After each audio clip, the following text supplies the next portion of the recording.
Ati Alaazarii tinsuudhaaf hin gaabbitu. Dhugaa Waaqayyoo hin gaabbitu.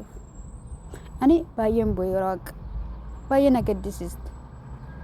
Amma kana muluu gaala dhaabbatte malee lubbuu namaa miti kan baaste.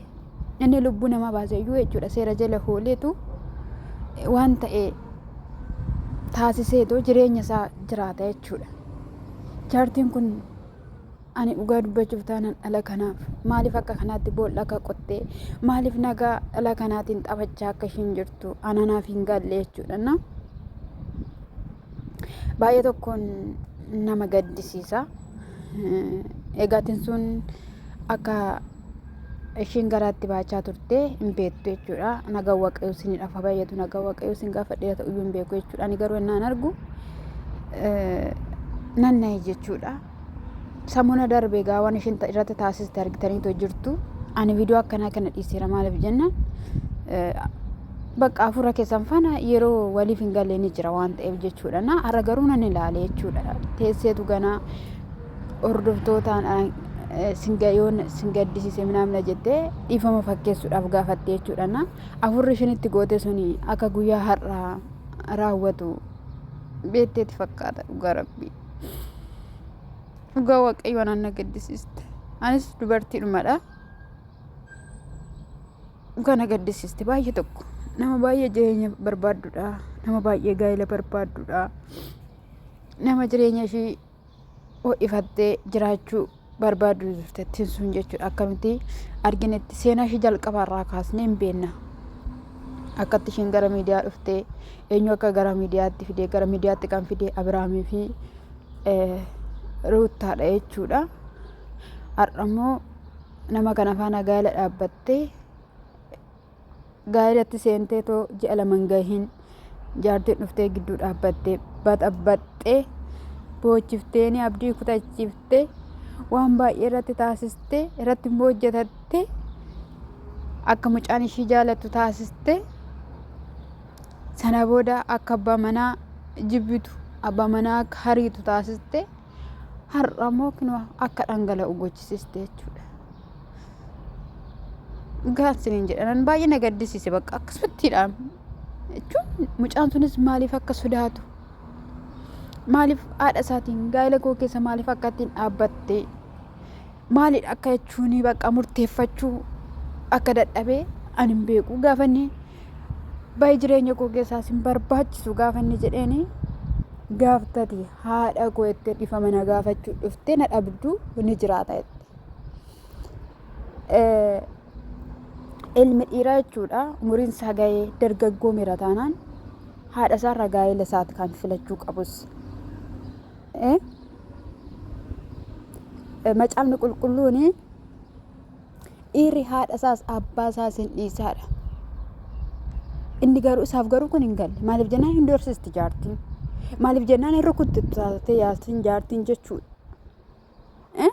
Ishiyyuu maaliif hin kaballeetti yeroo baay'ee jechuudha argitaniitu qabachuudhaaf itti taalte jechuudha. Mucayyoon kun immoo maal gooti inni abbaa manaa ta'e hoo jabaatee mana isaa dhaabuu hin dandeenye. Fira isaatiin mari'atee jireenya koo keessaa gaa'ela koo keessaa bahuu qabdi yoo hin jenne. Qoosaan sin mi'uudha yeroo baay'ee bakka birriidhaaf jettaniis waan baay'ee shoora gurguddaa taphattan kinoo bakka dhugaa rabbi kinoo. Nama gaddisiisa waaqa. Nama gaddisiisa baay'ee tokko. Gammaddee gaafa isaatti himtu ani sin dhossee jetteen ani sin dhossee ati gaa'ela kee sirreeffachuu dadhabdeeyyuu ammaan booddee ani wagana qaba jette.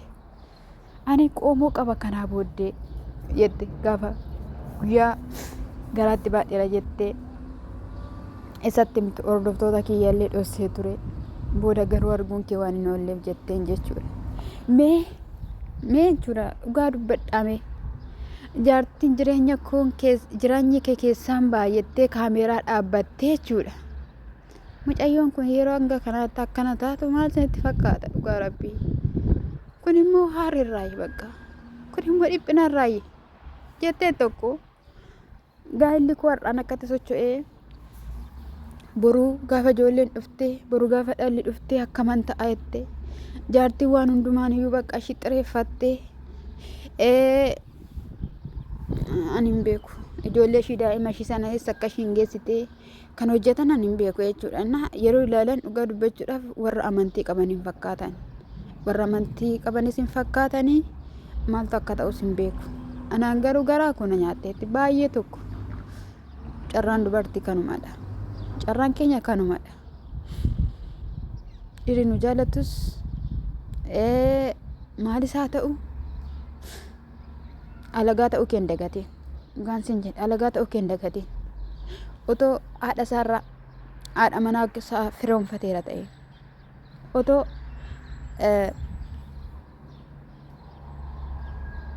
ishiidhaaf dhiphata ta'e ishii dhabuurra ishii ofitti sisee haadha koo haati koo manni ishii addadha boruun nan araarfadhatoo dheera ta'e dubartiin kun iyyuu tan karaattatu turte gaa rabbi tasaa qaayyatu turte hanga kan hatte jechuudha. Biyya tokko beektu nama jabaa dhabuunis haadhoo jabduu dhabuunis nama miidha. Warri haadhoo jabaa haadhoo goota qabdan dubartis haa taatu dhiiras jabeeffadhaa dhugaan sin hin jedhe. Humta amma dhiiga keessanis hin ga'u. Homtuu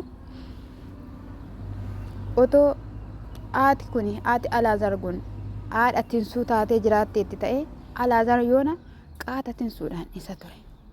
Qaata tinsuudhaan gata ture. Tinsuun garuu gaalatti seenee gaa'ela dhiisee bahuun gatiin qabu boru maaliin ta'ettee har'a kinoo haala kanadhaan jechuudha. Baay'ee nama gaddisiisa. Hangana kan hin jedhamne jaartiin garuu irratti hojjette dhugaa dubbachuuf. Jaartiin abjuu ishii karaatti hambiste dhugaa waaqa. Maal ishii godha garuu? Ittiin heerumtu miti? Alaazar ishiin fuudhu miti? Maaliifi? Yeroo baay'ee beektu dubartoonni yeroo miidhamni isaanii baay'atu ta'eera amma. Baay'ee dhugaa laphee isaanii laphee dubartootaatu cabaa jira. Ilmi dhiiraa maal rakkate? Maal wanti inni rakkatu hin jiru akkoo. Alaazarumaa wanti inni dhiphatu hin jiru. Garuu tinsuun baay'ee tokko nama gaddisiisti. Baay'ee tokko. Jaartitti sanaaf ishee haadhisu waaqayyo haa yaadatu. Ma wanti jedhamu hin jiru garuu dhugaa dubbachuudhaaf. Yesuus Kiristoos.